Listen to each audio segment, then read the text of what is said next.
Yeah. Yeah, man. I am a bachelor. I live by myself in a small house located in a quiet neighborhood on the outskirts of town. Well, it was quiet until my new neighbors moved in. They were your typical family. Mom, dad, and 2 young girls, and a teenage boy. When they settled in, I greeted them, much like normal folk do. A smile, a wave. They smiled and waved back. Nice enough, I supposed. The only gripe I had was the 2 girls. They were obnoxious spawns of Satan. I could tell how spoiled and ungrateful they were from day one, running around the yard hooting and hollering, and complaining every 5 seconds that they didn't have this or that, whether it be food, toys, or attention. Annoying little shits. The boy, on the other hand, was quiet. Looked like he might have been 13 or 14, and was clearly going through a goth phase. Black hair, black makeup, black clothes, and spiked boots. His parents yelled at him daily for one reason or another. The 2 Satan spawns never even got so much as a stern talking to. Who knows? Maybe the boy was just as bad, if not worse than the girls behind closed doors. From what I could see, he kept to himself, so I liked him. One day while doing yard work, I heard the parents yelling at the boy to take out the garbage. I then saw him reluctantly walk out of the house, a large black bag in hand. I decided this would be a good time to make small talk, and get to know the kid, if for no other reason than to be friendly. "Well, hello over there," I shouted across the property line. The kid just gave me a glare. "How's it going?" I asked. "Don't talk to me," he said while shooting me an even nastier glare than the previous one. "I'm just trying to be friendly," I retorted. "Fuck you." That little cuck. I could see why his parents didn't like him. "Not very neighborly of ya?" I asked. "Mind your tongue. I am a sorcerer capable of unimaginable devastation. I can summon minions from the deepest recesses of hell and bend them to my will. Your insolence will be rewarded with torture." He was clearly taking this goth thing a little too far. I will admit, he played the part well. Would have made a great addition to any high school drama club. "Oh, I see. So you summoned those 2 little demons that live with you. Well, do us all a favor and send them back, would ya?" The boy stared at me for a few seconds. I noticed him smirk and then chuckle before walking back into his house. I could tell we were getting along. Now fast forward a few months to Christmas Day. I had grown used to the loud kids by then, as well as the parents who continued to spoil them and yell at the boy. It was still difficult to sleep at night with all that racket, but I had my bag of tricks to cope with it. Sometimes I upped the volume on my TV to drown out the noise, and when it got real bad, I'd call the cops. They'd come over, talk to the mom, and I'd get about an hour or so of peace. Then it would start up again. On the morning of Christmas, however, there would be no peace and quiet for my ears. Now, as you probably know, the hot ticket item this Christmas season was the Hatchimal, a stuffed animal that would hatch out of an egg, or something like that. Well, like many kids, my neighbor's girls wanted one badly. And I mean badly. I shit you not. The moment they opened it up, my ears rang in pain. Seriously, that's how loud their screeches of joy were. Much like myself, the boy next door also fell victim to the girls' cries. He covered his ears in disgust as I watched from the window to theirs. I felt bad for the kid, especially seeing as he didn't have the luxury of distance. Not to mention, from what I could see, it seemed all he got for Christmas was socks and thermal underwear. My sympathy only grew as the day went on.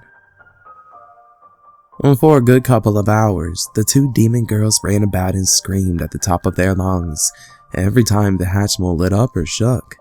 In between jumping for joy and keeping their parents updated on every little detail of the hatching's process, they would complain and cry that it was taking too long. God, I couldn't stand them.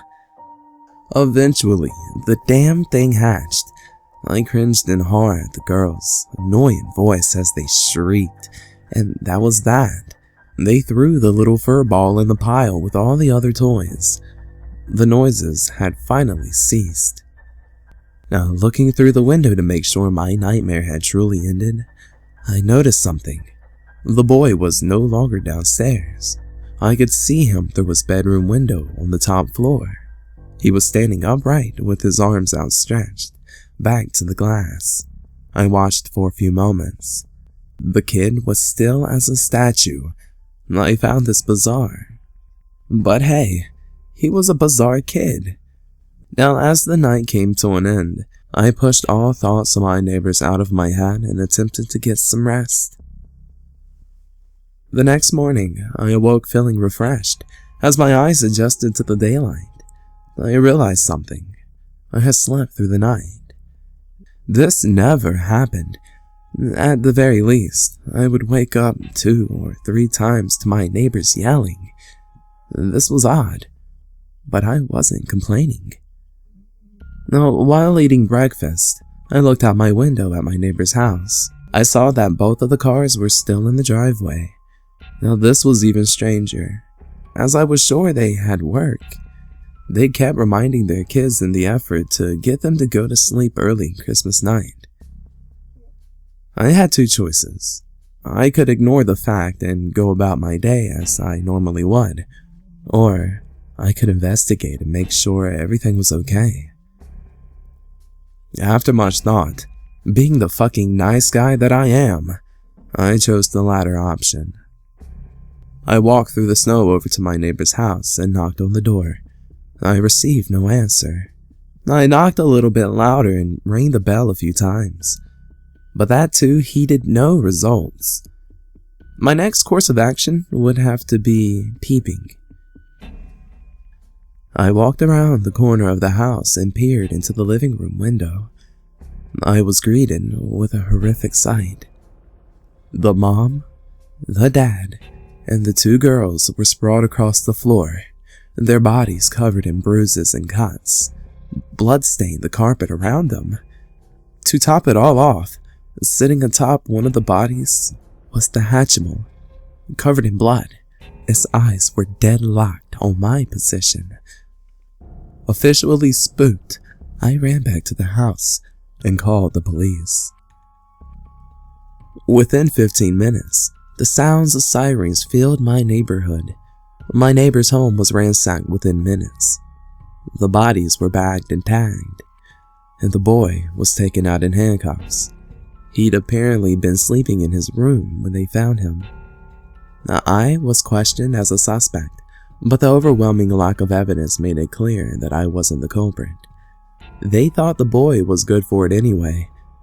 Well, after all, he despised his family more than I did, and the numerous pentagrams and satanic scripture found in his room didn't exactly help his case. Despite the odds being stacked against him, the kid was set free. Apparently, he accidentally left his phone downstairs and had somehow opened the camera app on its own and filmed the murders. After watching the footage, the police let him go. However, they refused to release the details of the murder to the public. A buddy of mine down at the station said that the FBI came down and confiscated the phone and ordered all copies of the video to be deleted. Although the killing was officially deemed unexplainable, a lot of people in town still think that the kid did it. A few of them even think I did. I didn't commit the crime, but I'm pretty sure I know what happened. Now, that little fucker wasn't bullshitting me. He really is some sort of sorcerer. He summoned one of his hell minions to possess that Hatchimal and used it to kill his family. That's why the footage was confiscated. It depicts something paranormal. Something beyond simple explanation. Now, the pieces of the case don't fit together on their own. It needs a pinch of supernatural to add up. And that's what happened.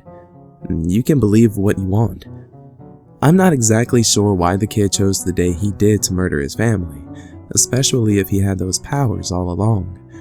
Maybe moving to a new town and his sister's reactions on Christmas morning were the final cracks needed to shatter his fragile psyche. Honestly, I don't really give a shit. I'm just happy that I can finally get a good night's rest.